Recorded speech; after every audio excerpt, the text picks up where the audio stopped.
Welcome back to Throttle Tribe. Today we're breaking down the top 5 best beginner cruiser motorcycles.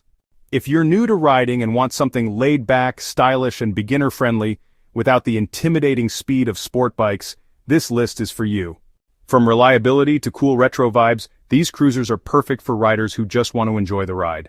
The first motorcycle on our list is the Honda Rebel 500. This model is Honda's mid-sized cruiser, sitting right between the 300 and 1100cc versions. Honda has been producing the Rebel lineup since 1985, originally starting with the Rebel 250, which was later replaced by the 300. The Rebel was designed to attract a younger audience into motorcycling, and Honda did a fantastic job. Its small stature and lightweight made it approachable and unintimidating for beginners.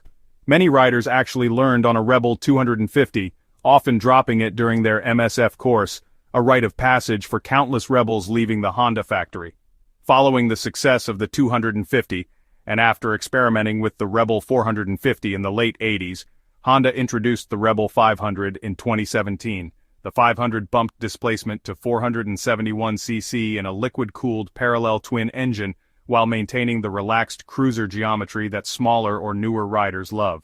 With a 27-inch seat height, the Rebel 500 is perfect for shorter riders and short kings alike. It produces 47 horsepower and 33 lb-ft of torque, and with a curb weight of only 408 pounds, it strikes a balance between confidence and power.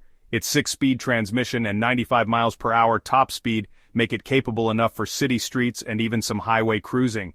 Compared to the Rebel 300, the 500 offers a noticeable jump in power and usability, ensuring riders won't outgrow it too quickly. Unlike some entry-level motorcycles that cut corners on build quality, the Rebel 500 feels well finished, because after all, it's a Honda. It comes with premium touches you might not expect in a beginner bike. A sleek contemporary cruiser aesthetic with a blacked-out frame, engine, and wheels, plus LED lighting all around. Practical features include a slipper assist clutch for lighter clutch pulls, a modern digital speedometer with gear position indicator, and optional ABS for added safety. For those who prefer a retro-inspired look, Honda offers an SE trim with a diamond-stitched solo seat and a small quarter fairing. That trim adds just $500 to the base price, bringing it to $6,899, while the standard Rebel 500 starts at $6,399. A very reasonable entry-level price for a bike of this caliber. And since you'll be riding a cruiser, protecting your gear is essential. Cruisers vibrate, and you don't want your electronics or wallet bouncing out of your pockets. That's where Rockform comes in. Their motorcycle phone cases and handlebar mounts are some of the best in the business. Drop tested from 6 feet, durable, and available for both cruisers and sport bikes. Whether you're just cruising the boulevard or pulling an Evel Knievel stunt across the Grand Canyon, Rockform has you covered. Follow the link below and use the code YN25 to get 25% off your order. Click the link, enter the code, and grab the gear you need before your next ride.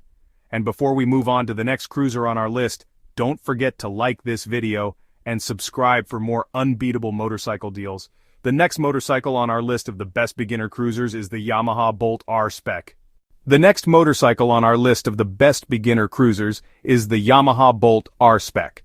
Now the Bolt has a bit more displacement than the Honda Rebel 500, but it's still a great entry point. It's ideal for riders who are a little older or just responsible enough to handle those extra cc's. Yamaha first released the Bolt in 2013. Over the years it came in a few trims, the base Bolt, the R-Spec, and even a scrambler version. Today it's only sold as the R-Spec, which Yamaha calls a performance bobber. Interesting choice of words. The design clearly pays homage to Harley-Davidson Sportster line. You get the stripped-down style, a solo seat, and an air-cooled 942cc V-twin. Performance-wise, the R-Spec puts out 69 horsepower and 59 pound-feet of torque. The bike weighs about 542 pounds, so yes, heavier than a Rebel, but still very manageable. The 27-inch seat height and low center of gravity from the V-twin help keep it friendly for newer riders. The Bolt keeps things simple, minimal tech, and analog feel, but with just enough modern touches to keep it smooth and reliable. You'll find dual piggyback shocks, 298mm floating brake rotors, and a digital LCD dash. At the same time, it nails that retro vibe with a teardrop gas tank, belt drive, mag wheels, and a classic headlight. Price? About $8,599 brand new. It's reliable, customizable, and fun to ride season after season. Definitely more than just a starter bike. Loving this one? Hold on, because the next motorcycle will blow you away. The Royal Enfield Interceptor 650. Now let's get one thing straight.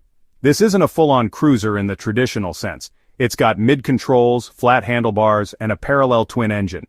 But make no mistake, in terms of intention, vibe, and riding style, it absolutely delivers that laid-back cruiser feel. This is a retro-styled machine built for city commuting and casual weekend backroad adventures. And get this, the Interceptor 650 in Canyon Red comes in at just $5,999. That makes it the most affordable motorcycle on our list. Now sure, you'll notice some budget parts, Bybri by Brembo brakes, seat tires, and non-adjustable forks. But here's the thing. This bike isn't chasing land speed records. These components don't kill the experience at all, and if you want, you can always upgrade them later. Under the tank, it's rocking an air-cooled 648cc parallel twin, pushing out 47 horsepower and 38 foot-pounds of torque. The power delivery is smooth and linear, and the 6-speed gearbox is buttery and balanced all the way through the rev range. Looks? This bike nails it. It's stylish, classic, and most people would never guess it cost nearly half of what some of the cruisers on this list go for. And speaking of Royal Enfield, they've seriously stepped up their game in the US lately. Build quality, reliability, attention to detail, it's all improving fast.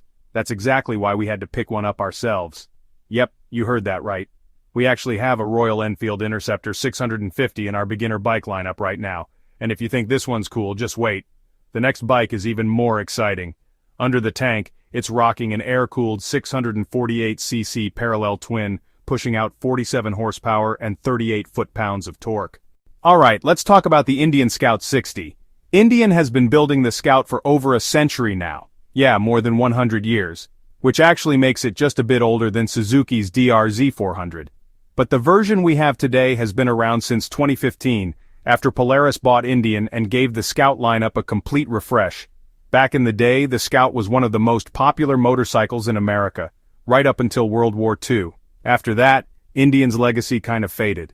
For decades, you'd see old Scouts being dragged out of barns or rusty junk heaps, usually by Mike Wolfe on American pickers, instead of being seen tearing up the highway. But since Indian's revival, the Scout has come roaring back as one of the most iconic cruisers you can buy. And part of what makes the Scout special is that it's always been offered in different sizes and displacements. The Scout 60 keeps that tradition alive. It uses the exact same frame and geometry as the bigger Scout, but with a slightly smaller 1000cc, 60 cubic inch liquid-cooled V-twin. It's built for riders who want that Indian heritage but don't necessarily need the bigger power plant or the bigger price tag. Now let's be clear, the Scout 60 isn't really the best option if you're a brand new rider or if you're working with a super tight budget. From the factory, the Scout 60 comes in at $10,749. It cranks out 78 horsepower and 65 foot-pounds of torque, which is plenty of grunt for cruising or even some spirited riding. At 543 pounds curb weight, it's definitely not light, but thanks to its 26-inch seat height, pretty much anyone can swing a leg over it and feel comfortable. Style-wise, the current Scout draws heavily from the original. You get that curved gas tank, forward controls, a solo seat, pulled-back bars, and of course the 130mm front tire, which has become one of the Scout's instantly recognizable features.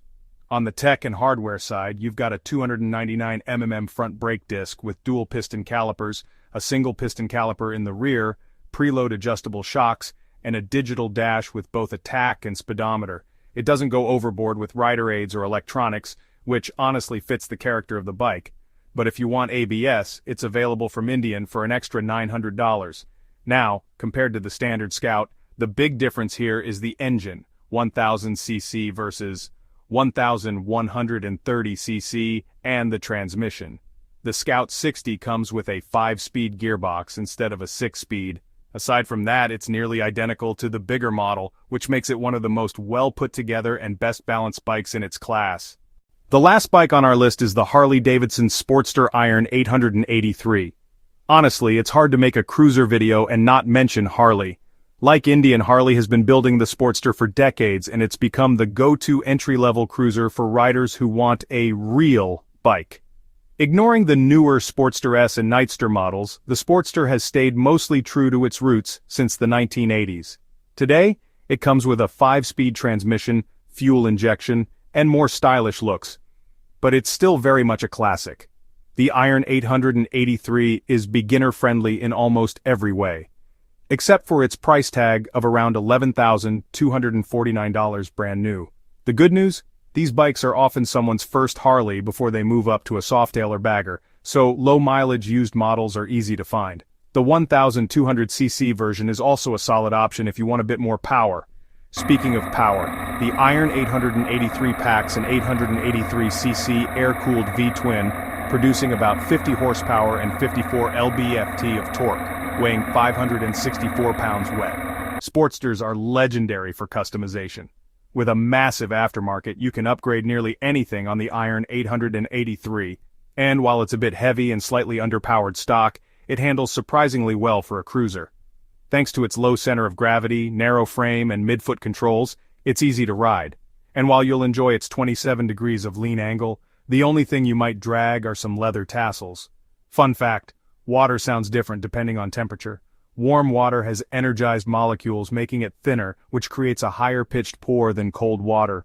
Weird, right? And that wraps up our top 5 best beginner cruisers. Did we miss a bike that should have made the list?